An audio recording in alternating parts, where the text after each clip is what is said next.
Hei, bună și bine m-am găsit la un nou clip. Astăzi vreau să vă anunț cine vrea să fac tombolă sau dacă vreți să fac altceva cu idei.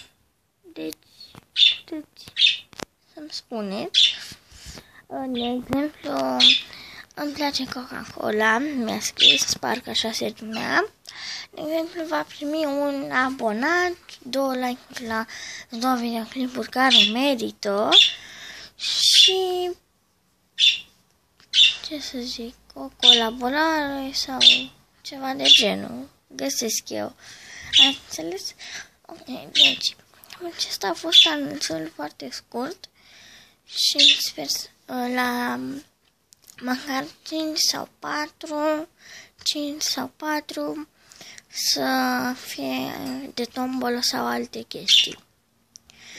Deci, acesta a fost anunțul, eu voi scrie doar anunț, voi scrie doar anunț. Deci, ham, pa, ham, ham. V-am pupat, kiss, bye.